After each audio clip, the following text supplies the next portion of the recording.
जय हिंद। दुनिया का सबसे अच्छा तोहफा वक्त है, क्योंकि जब आप किसी को अपना वक्त देते हैं ना, तो आप उसे अपनी ज़िंदगी का वह पल देते हैं जो लौट कर कभी वापस नहीं आता है। ये तो आप जानते हैं कि यूनाइटेड नेशन सिक्योरिटी काउंसिल में रूस के खिलाफ निंदा प्रस्ताव पर भारत ने वोटिंग न करके किस प्रकार रूस का साथ दिया है, और इसकी रूस ने भी तारीफ की है, भारत के निष्पक्ष रवैये की तारीफ की है। रशिया और यूक्रेन के बीच में जो युद्ध चल रहा है, उसके पीछे अमेरिका और नाटो किस प्रकार भूमिका निभा रहे हैं, ये मैं आपको पिछले वीडियो में बता चुका हूँ। अब मैं आपको आज बताने वाला हूँ रूस के राष्ट्रपति व्लादिमीर पुतिन के संघर्ष और इतिहास को। जानते हैं, आइए मिलते हैं वीडियो में आखिर में। जय हिंद, सभी को नमस्कार। आपका आपके अपने YouTube चैनल द विनर्स में स्वागत है। आज मैं बात करने वाला हूँ रशिया और यूक्रेन के बीच जो संकट चल रहा है, जो एक वैश्विक संकट है, उसके बारे में मैं बात करने वाला हूँ। दोस्तों, जब रूस जैसे देश के राष्ट्रपति व्लादिमीर पुतिन कहते हैं कि जब रशिया ही नहीं रहेगा तो विश्व की क्या ज़रूरत है, क्यों विश्व को उनके बयान को सीरियसली लेना चाहिए, आइए जानते हैं रूस के राष्ट्रपति व्लादिमीर पुतिन के बारे में। व्लादिमीर पुतिन के पिता फैक्ट्री में मजदूर थे। व्लादिमीर पुतिन को दो ही चीज़ें पसंद थी। पहला, उसे जूडो पसंद था और दूसरा, उसे जासूसों की कहानियाँ पसंद थी। वे एक दिन केजीबी दफ्तर पहुंच जाते हैं। केजीबी रूस की गुप्तचर एजेंसी है। वहाँ वे पूछते हैं, तब उन्हें बताया जाता है कि जासूस कैसे बनना है के बारे में वो पूछते हैं, तो उन्हें दो विकल्प बताए जाते हैं। पहला तो उन्हें कहा जाता है कि आप फौज में जाओ या फिर कॉलेज की पढ़ाई पूरी करो। पुतिन ने लॉ में डिग्री ली और खुफिया एजेंसी के अधिकारियों की नज़र में आए। 5 साल तक जर्मनी में जासूस रहे, 1985 से 1990 के बीच में। 1991 में बर्लिन की दीवार गिरी। कम्युनिस्ट असर वाला जर्मनी व कैपिटलिस्ट असर वाला पश्चिमी जर्मनी एक हुआ। पुतिन वापस मॉस्को आ गए। दिसंबर 1991 में सोवियत संघ बिखर गया, जिस सोवियत संघ को यूएसएसआर कहा जाता है, United states of Soviet Russia. इसके बाद अब क्या होता है कि रशिया का बुरा दौर शुरू हो जाता है। गरीबी, करप्शन रशिया में फैल जाते हैं। पुतिन ने इसी दौर में केजीबी छोड़ दिया और पॉलिटिकल ब्यूरोक्रेसी में आ गए। उन दिनों रूस के राष्ट्रपति बोरिस येल्त्सिन पुतिन और उनके दफ्तर में डिप्टी चीफ बन गए। यहाँ पर उनका रूस के रईसों से तगड़ा कॉन्ट्रैक्ट हुआ। रईसों, ओलिगार्क्स कहा जाता है रईसों को। इन्हें कुछ दर्जन लोग, जिनके पास रूस के ज़्यादातर पैसा, हर पॉलिटिकल पार्टी में कॉन्टैक्ट था, मतलब जैसा और जिसे वह चाहे वही राजा इनके सपोर्ट में से बन सकता था। पुतिन अगस्त 1999 में रूस के प्रधानमंत्री बने और फिर राष्ट्रपति पुतिन ने रूस को वर्ल्ड गेम में वापस लाया। राष्ट्रपति पुतिन ने यूएसए को चैलेंज किया।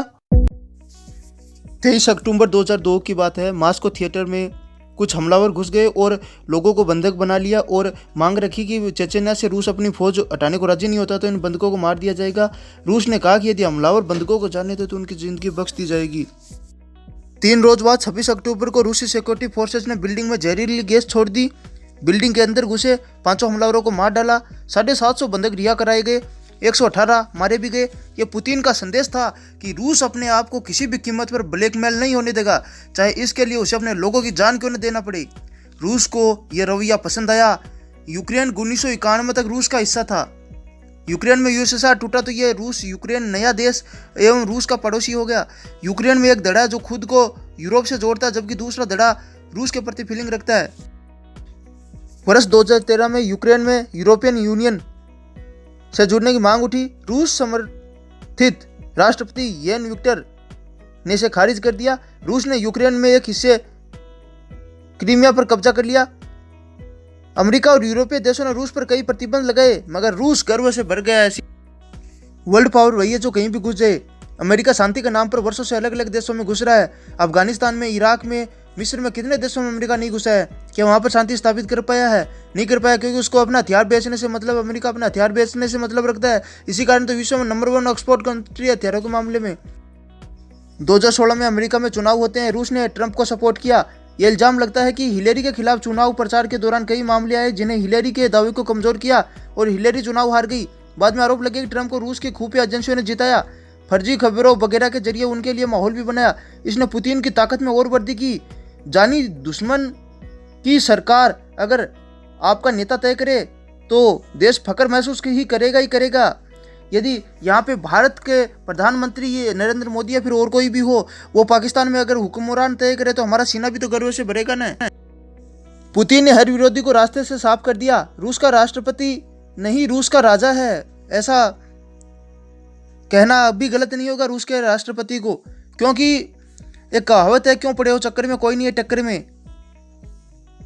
20 साल से रूस की सत्ता पर काबिज रूस के प्रधानमंत्री बने पहले, फिर 2 टर्म रूस के राष्ट्रपति रहे, फिर संवैधानिक मजबूरी के चलते वापस पीएम बने, तब अपने डिप्टी को प्रेसिडेंट बनाए और टर्म पूरा होते खुद वापस राष्ट्रपति बने 2012 में। 2012 में फिर संविधान संशोधन कर राष्ट्रपति का टर्म 4 साल से 6 साल कर दिया बढ़ाकर। 2018 में टर्म खत्म हुए, चुनाव हुए, उन्होंने आसान जीत मिली। ये आसान जीत क्यों हुई?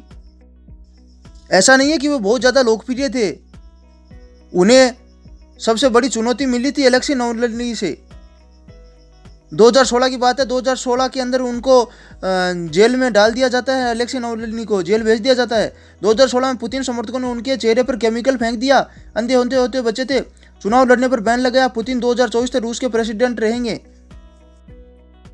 पुतिन को यूरोप और अमेरिका और उनकी मीडिया खलनायक बताती है, परंतु पुतिन को विलेन बताने से पहले यूएसए को पहले खुद संत बनना होगा, जो कि वो है नहीं।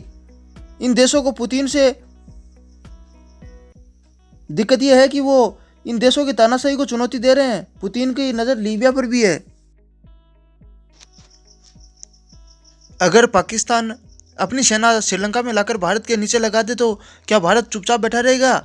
ऐसे ही नाटो और अमेरिका की सेना अगर आकर के यूक्रेन में रशिया के बॉर्डर पर बैठ जाए तो रशिया जैसी महाशक्ति चुप बैठने वाली है क्या? या फिर अमेरिका चुप बैठ जाएगा जब मेक्सिको की खाड़ी में रशिया अपनी सेना लगा देगा ले जा? यह मसला इतना बड़ा है नहीं जितना बड़ा इसको बनाया जा रहा है या बना दिया गया है। ये सब अमेरिका की और यूरोप जो है ना, उनकी साजिशें हैं। इसमें यूक्रेन तो तबाह हो रही है, ये इसमें रशिया को बर्बाद करने की कोशिश की जा रही है। युद्ध में आपको कम से कम नुकसान हो, इसके लिए सबसे बेहतर यही है कि युद्ध को दूसरे देश की सीमा में ले जाओ। रशिया ने यही किया। यूक्रेन में युद्ध चल रहा है, यूक्रेन के आम नागरिकों को इससे नुकसान हो रहा है। ऐसा नहीं है कि इसका विश्व पर कोई प्रभाव नहीं पड़ेगा। विश्व में भी कई चीज़ें हैं, उनकी कीमतों में भारी उछाल आएगा। तेल की कीमतों में भी काफ़ी परिवर्तन देखने को मिलेगा। यूक्रेन को समझना चाहिए कि युद्ध आपकी सरजमी पे चल रहा है। यदि आपकी सरजमी पे चल रहा है तो इसका मतलब ये है कि आपका बिल्डअप, आपके लोग को नुकसान हो रहा है, आपके आम नागरिक मारे जा रहे हैं इस युद्ध में। ये युद्ध अगर आपके बॉर्डर पे होता, सेनाओं के बीच में होता, तब आपको जो भी लोग मदद करते ना, चाहे वो कोई भी देश हो, है ना, तो उसमें आपको ज़्यादा नुकसान नहीं उठाना पड़ता। लेकिन फिलहाल में आपके सारे जो निर्माण है कार्य वो ध्वस्त किए जा रहे हैं। वो तो जाओ चाहिए, कर दो चाहिए, लेकिन यहाँ पे आपके आम लोग जान माल की हानि हो रही है आपको। तो यूक्रेन को आगे आना होगा। यूक्रेन अगर ऐसा सोचता रहेगा कि मेरे को मदद मिल रही है तो यूक्रेन का विनाश हो जाएगा संपूर्ण रूप से। रसिया, उसकी भौगोलिक कंडीशन ही ऐसी है। जो यूक्रेन है उसके नीचे क्रीमिया पड़ता है, उसको 2013 में ले लिया। उस वक्त भी नाटो ने और अमेरिका ने कहा था, बहुत सारे रूस के ऊपर प्रतिबंध लगा दिए थे। क्या हुआ था? कुछ नहीं हुआ था। रूस ने वो क्रीमिया अपने ले लिया, नीचे एजोव सागर पड़ता है उसके ऊपर वो कब्जा कर लिया, ऊपर बेलारूस है उसमें अपनी सेना घुसा दी। तो चारों तरफ से, मतलब बेलारूस की तरफ से रशिया आक्रमण कर रहा है, इधर राजधानी कीव तक आ गया। क्या बचा है यूक्रेन के पास में? यूक्रेन किसके बलबूते पर ऐसा कर रहा है? यूक्रेन को कुछ मिलने वाला है नहीं इसमें, उसको समझना चाहिए। जब बात विदेश नीति की आती है ना दोस्तों, तो विदेश नीति में है ना, कोई भी देश सबसे पहले अपना हित देखता है। विदेश नीति में कोई भी मित्र नहीं होता है और कोई भी दुश्मन नहीं होता है, सभी एक समान होते हैं। विदेशी नीति में सबसे पहले अपना देखा जाता है तो केवल अपना हित देखा जाता है। भारत भी यही करेगा। भारत यूक्रेन के साथ जा नहीं सकता क्योंकि उससे रशिया नाराज होगा, जो कि हमारा परम मित्र रहा है इतिहास में। और बात करें अमेरिका, तो अमेरिका के साथ भारत अपने संबंध बनाए रखना चाहता है, लेकिन इसका मतलब ये थोड़ी ना है कि रूस के खिलाफ वोटिंग कर देगा। और अमेरिका भी इस बात को जानता है कि भारत कभी भी रूस के खिलाफ वोटिंग नहीं करने वाला है। तो अमेरिका भी भारत की विदेश नीति को ध्यान में रखते हुए भारत के प्रति ज़्यादा सख्त रुख अपनाकर इतने बड़े आबादी वाले देश से सीधे सीधे प्रत्यक्ष रूप से वो पंगा नहीं लेना चाहेगा। ख्याल रखिए दोस्तों अपना, मिलते हैं नेक्स्ट वीडियो में। जय हिंद।